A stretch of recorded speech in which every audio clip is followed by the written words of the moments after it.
Swayam Prabha. Digital India. Educated India.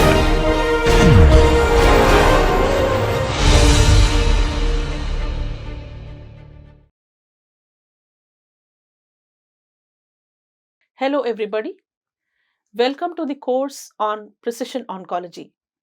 So next comes targeting the immune system. Now when we are targeting the immune system, one could use the tumor infiltrating T cells, or one could use the CARs, that is the chimeric antigen receptor. Now the CAR is actually a separate topic which needs to be covered in detail, but I'm just giving a bird's eye view of what is being done here. So what are the advantages and disadvantages of each strategy of this adoptive cell transfer? So the tumor specific T or the NK cells can be derived. So they can be derived from the tumor, and when they are derived from the tumor, they are called as the tumor infiltrating T cells.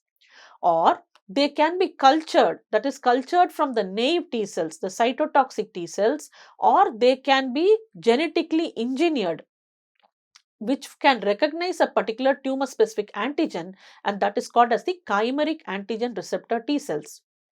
So, harvest of the tumor infiltrating cells ensure heterogeneous T cells with a very large repertoire. However, not all tumors will have enough number of tumor infiltrating cells for treatment. So, therefore, it is important to genetically engineer them. It is possible for in vitro generation of tumor specific T cells from the peripheral T cells, and they can be useful as they can circumvent the limitation of the tumor infiltrating cells. So, therefore, both types of T cells rely on the stable antigen MHC expression. So, it's very, very important to have an antigen MHC expression, a tumor antigen which will be used by these T cells. So, to overcome this, the chimeric antigen receptor, which is called as the CAR T cells, are designed. Similarly, similar to CAR T cells, you also have the NK cells. These NK cells can also be generated, genetically engineered to target the tumor cells. But compared to the CAR T, the NK CAR has not been so successful, mainly due to the off-tumor toxicity and a shorter lifespan compared to the CARs.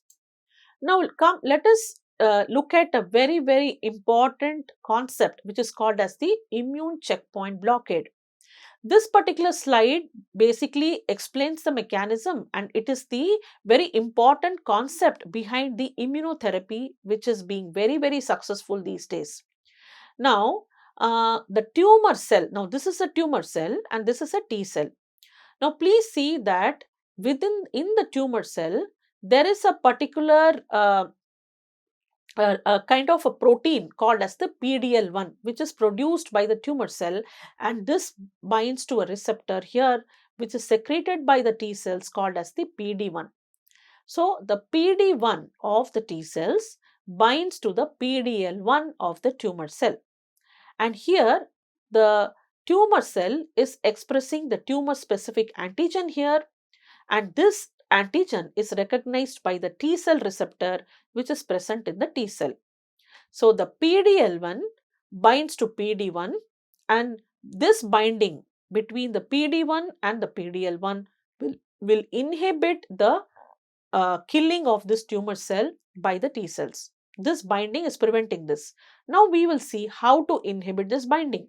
If there is a way to block this binding in the form of using an anti-PDL1 or anti-PD1 to block these receptors, then what happens is the T cell is able to identify the tumor cell and lead to its destruction. So, this is the whole concept.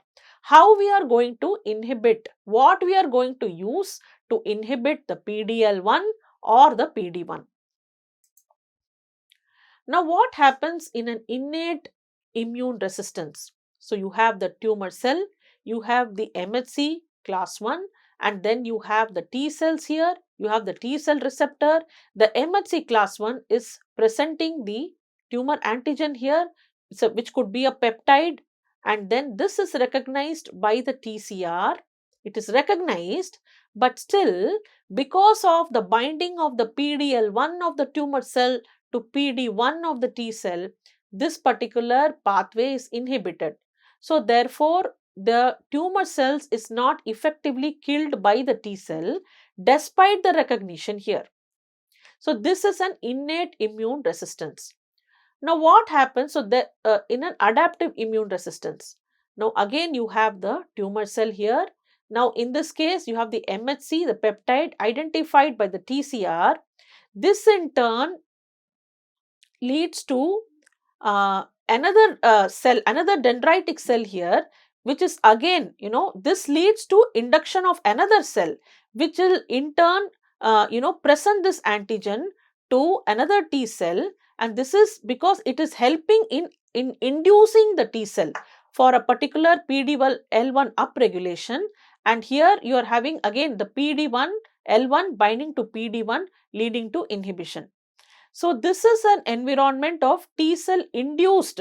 There is some mechanism which has in turn led to the upregulation of the PDL1, which could be because of the interferons or certain cytokines which are released by the T cell. Now, this T cell released cytokine is increasing the amount of STATs within the cell, and this STATs has actually induced the PDL1, and because of the PDL1 being induced, this particular immune reaction has failed. Now, let us see this particular cartoon will explain it very, very clearly. Now, this is a T cell. This is an antigen presenting cell. Now, this antigen presenting cell has got certain receptors, the CD80 or the CD86. Now, this antigen presenting cell is able to sensitize the T cell. So, it says, hey, wake up, I found something suspicious. So, you have the T cell receptor here, the antigen is being presented. And here, the T cell here has got CD28, the receptor CD28, which interacts with CD86, and therefore this particular binding has sensitized the T cell, and the T cell is ready to act now. So, the T cell says, okay, I will go and check it out. So, therefore, the antigen presenting cells activate the T cells through certain go buttons. So, that go button here is CD28. Now, what happens? So, this is what is explained here. So, this is an antigen presenting cell. This antigen presenting cell has got CD80 or CD86 here, which binds to the CD28. So, if it is effectively binding to CD28, the immune reaction can happen. That is, the T cells can identify the tumor cells. But this is also an important part where the antigen has to be presented to the T cell receptor. Now, let us look at this particular cartoon. Now, here we are talking about a stop signal. So, we saw that CD28 was a go signal. To counteract this, there is a stop signal. That stop signal is called as the CTLA4. Now, here there is an antigen presenting cell. It is presenting the antigen to the T cell. It says, hey, wake up, I found something suspicious. But what happens is, this particular T cell has the CTLA4, and the CTLA4 has now bound to the CD86. When the CTLA4 binds to CD86, there is a stop signal, which means the T cells are not able to elicit a response. The T cell says, I don't know, I am not motivated enough to go and check out.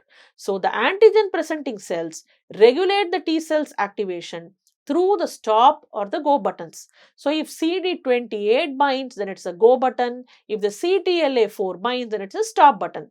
So, that is what is explained here. So, this is an antigen presenting cell. You have the CD80.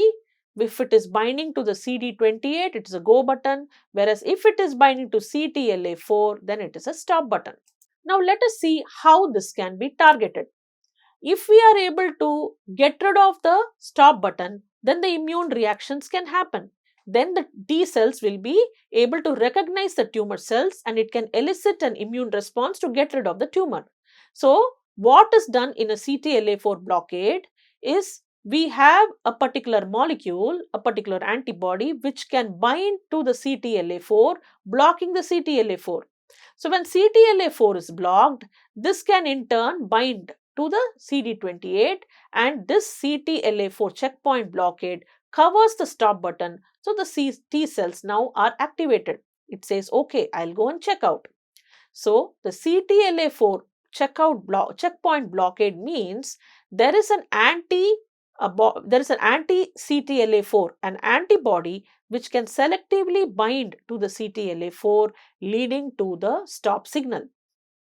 The stop signal is blocked, and therefore there is a go button, so which means the cells can go and attack the tumor cells. So next, after the CTLA4, one needs to understand the PD1 and the PDL1 checkpoint. Now, the T cells have the PD1 and the tumor cells have the PDL1.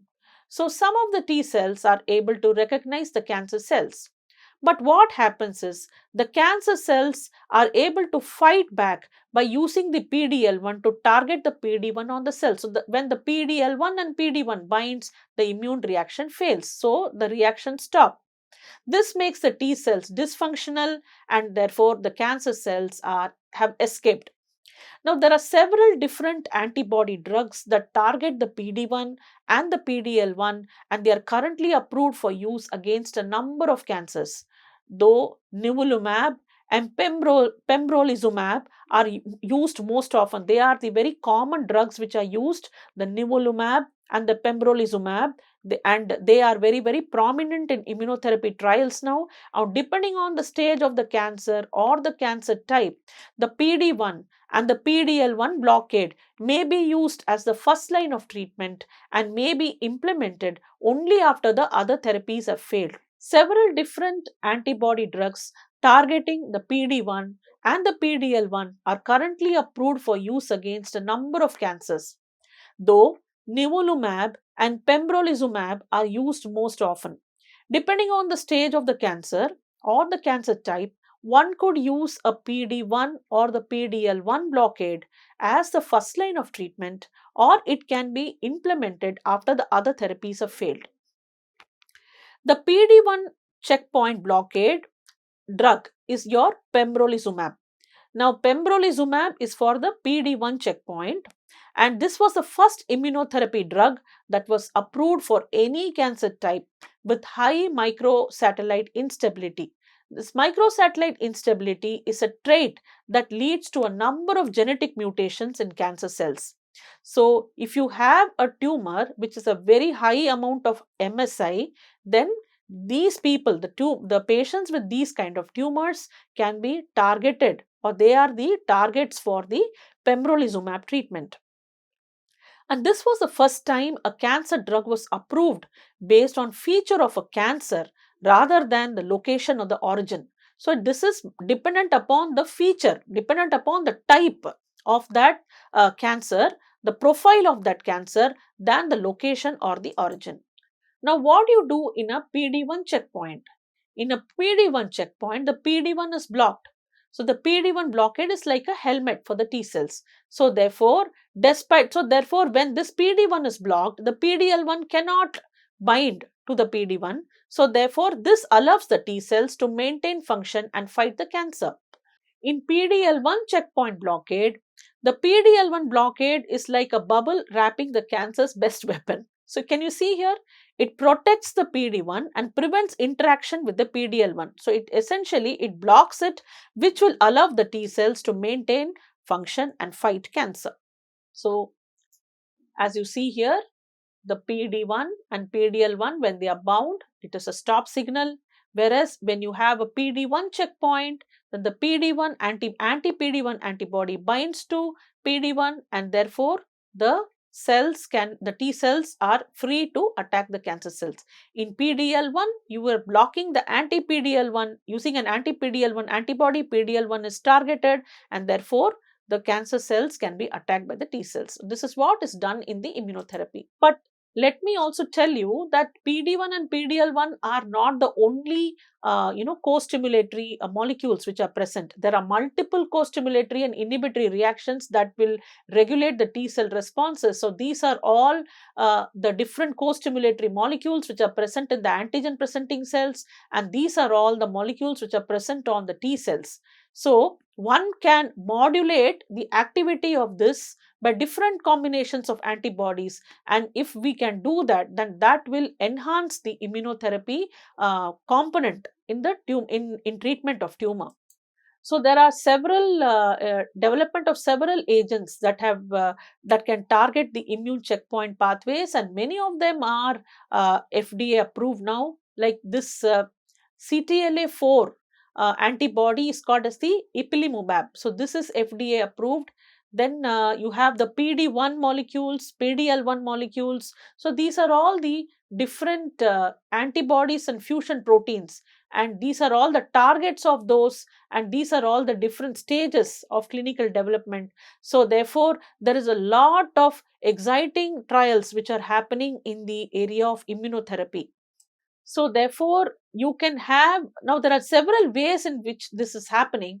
You could have a strong endogenous anti-tumor response, but because of the PD1 PDL1 upregulation on the tumor cells, or due to the tumor associated macrophages, there cannot, maybe it is not, the response is not there. But in that case, if it is, that is the, this particular slide I'm showing to understand when you should use anti PD1 and when you should use both an inducer as well as a PD1.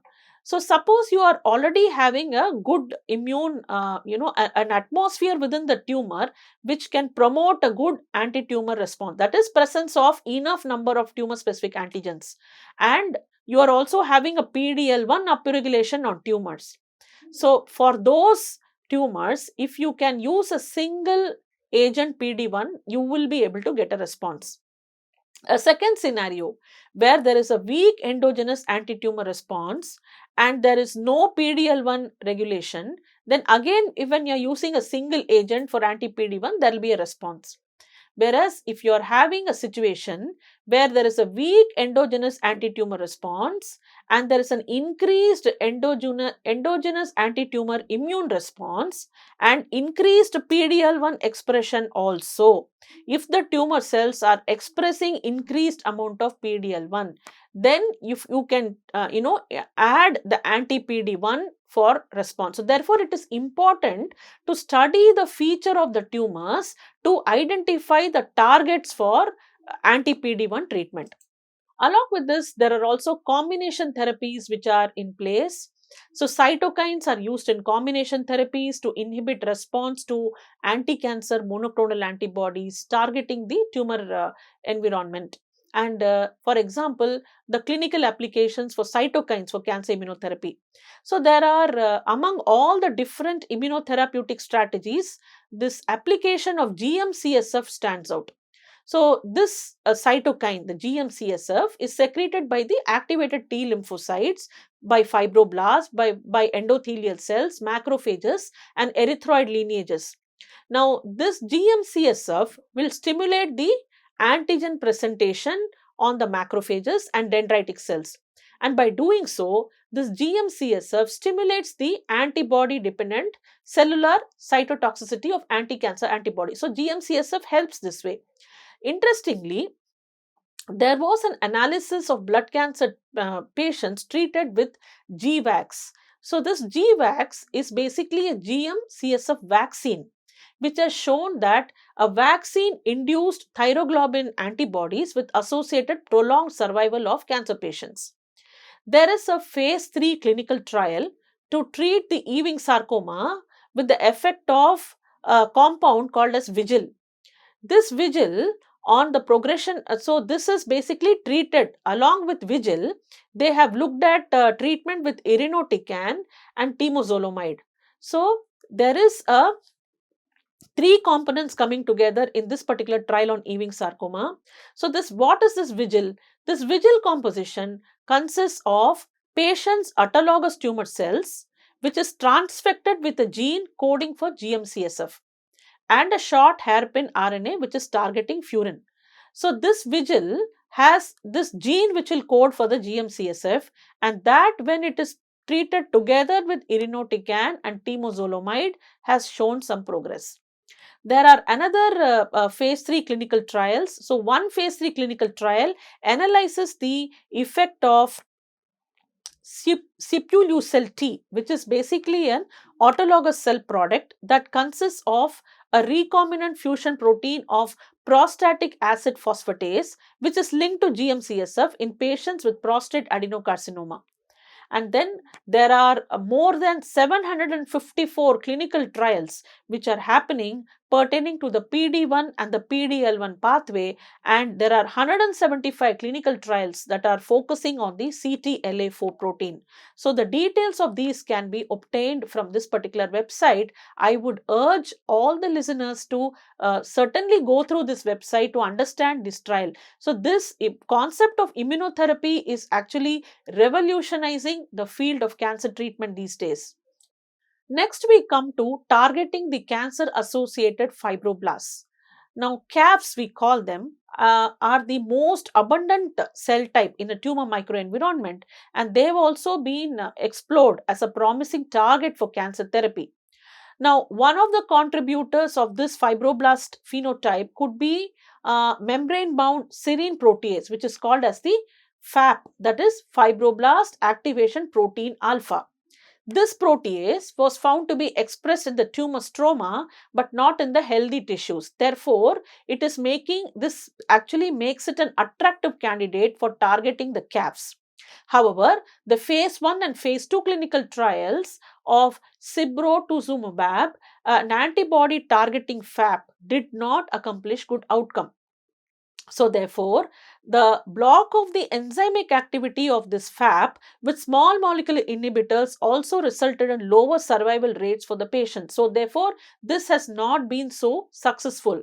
But currently, there are 3 studies which are involving targeting of the FAP, and this can be accessed, and 2 of them are using R06874281, which is an interleukin 2 variant which is targeting FAP. There is also a phase 2 study in patients with advanced solid tumors with or without metastasis, is evaluating the therapeutic ability of a combined therapy with atezolizumab, an anti-PD-L1 antibody, along with gemcitabine, vinorelbine, and this particular small molecular inhibitor. So there is a combination of all the 3 which is being explored in the phase 2 study. A phase 1 study is evaluating the safety, pharmacokinetics, and therapeutic activity of R06874281 as a monotherapy. And also, this particular small molecular inhibitor combined with trastuzumab or combined with cetuximab for patients with breast and head and neck cancers. So this particular small molecule inhibitor in combination seems to be working to target the FAP. Another phase 1 study is analyzing the effect of redirected FAP specific T cells in a FAP positive malignant pleural mesothelioma. So therefore, there are a lot of novel drugs which are continuing to emerge to tackle the CAF activity proliferation. For example, conofilin with effect in refractory pancreatic cancers. The other aspect is targeting the exosomes. What are these exosomes? Now, if you see here, the exosomes are nothing but there are 30 to 100 NM vesicles which are synthesized in the endosomal pathway. This happens in both normal and the tumor cells. So these exosomes are composed by a lipid bilayer, and they can carry functional membrane and cytosolic proteins, miRNAs, mRNAs, cytokines, chemokines, growth factors. All these can be carried into these exosomes. The release of exosomes from the normal and diseased cells is affected by multiple factors, including calcium ischemia, cellular stress, pH, Forbol esters, and loss of cellular attachment. So, a lot of these things help to release these exosomes. So, the exosomes originate as the intraluminal vesicles, so ILVs. So these ILVs may comprise of proteins, macromolecules, lipids, etc. Now, so through first you have the early endosomes. From early endosomes, they will mature as late endosomes, and from late endosomes, they become multivesicular bodies. These multivesicular bodies when get released from the cell, and that is what is your exosomes. So these exosomes will comprise of lipids, nucleic acid, surface protein. So this is something, these formation of exosomes is a normal phenomenon in both normal as well as in tumor cells. Now let us see how we can exploit this in treatment. These exosomes, because contain a lipid bilayer, they can be used as a cargo. You could load them with small molecules or with genetic substances or with proteins, and they can be used for therapeutic application, not only for cancer, inflammation, fibrosis. So any kind of therapeutic application can be explored in these exosomes. Now let us see how clinical application of exosome can happen. Now these exosomes can be packed with the DNA or some metabolites, and then they can be used in for drug delivery. So if you have drugs packed into them, then they can be used for drug delivery. They can be used as a cancer vaccine, and as well as because they are shedding, they are secreted in the blood, they can be identified in liquid biopsy. A study that investigated possible use of exosomes presenting the HSP70 protein at their membrane for early diagnosis of patients with malignant tumors has been done. So another clinical trial has focused on cancer biomarkers. So this is a trial number that is recruiting the prostate cancer patients to evaluate the performance of ExoDx prostate, which is called as the IntelliScore device, which is a non-digital liquid biopsy examination based on urine to predict whether the patient requires an invasive biopsy for diagnosis. So in the urine, one could identify and detect these exosomes, which can decide whether an invasive biopsy is necessary. Similarly, another phase 2 trial is assessing the ctDNA in the blood circulating exosomes to evaluate the potential use of nivolumab and ipilimumab for treatment in recurrent stage 4 HER2 negative inflammatory breast cancer. So one can assess the exosomes in the circulating tumor DNA. Exosomes are also being studied in clinical trials to evaluate their efficacy as vehicles of siRNA, a phase 1 trial that aims to analyze the maximum tolerated dose. There is another clinical trial which is evaluating the possible use of ginger and aloe derived exosomes to reduce the chronic inflammation and insulin resistance in patients with the PCOD. Then there are also combined therapies where you are having an anti-PD1 along with an anti-VEGF, anti-PD1 with anti-VEGFR. So you can have several combinations here, like you are having a PDL1 inhibitor along with an anti-VEGF as well as a MEK inhibitor. So these combinations are also being tried in several clinical trials. Nanomedicines, similar to exosomes, nanomedicines are also being explored. A single nanomaterial, that is a nanoparticle, can be functionalized with different moieties. So one could have moiety which can target tumor cells, or you could have drugs which can target angiogenesis or CAFs. So there are several ways in which you could modulate a nanoparticle for, and these can be used for cancer therapeutics, and this itself is a separate field of study. Now coming to models which can help in studying the tumor microenvironment, it is important that to understand the effects of drugs, these models are helping in understanding the tumor microenvironment. So this can be done either in the form of a monolayer culture, or it can be done as a co-culture model along with the cancer associated fibroblasts, or it can be done as a 3D culture. The cell and the tissue engineered tumor models have been gaining attention since they can recapitulate more closely the tumor microenvironment to which the cells within the tumor are exposed. For example, if one is doing a study to look at the survival, proliferation, or gene expression, heterogeneity which is seen, or any concept of multi-drug resistance which is being explored with a new drug, so these models are coming in very handy. It's also important to enable the control of the environmental factors and measurement of cell responses. So these models can be used, and of late these 3D systems are becoming very popular. So you could have a scaffold free system or a scaffold based system for the type of the 3D systems. So you could have a spheroid based cultures, or you can have a organoids based culture, or you can do a scaffold in the form of a solid scaffold or a hydrogel. So all these are popular these days. So you can have a tumor tissue explant. On recently, this is a very popular concept these days called as a tumor on a chip, where different types of the cells are cultured within a microfluidic device to understand their activity, and you can also have multicellular tumor spheroids. So this is the tumor on the chip. It's otherwise called as the organ on chip.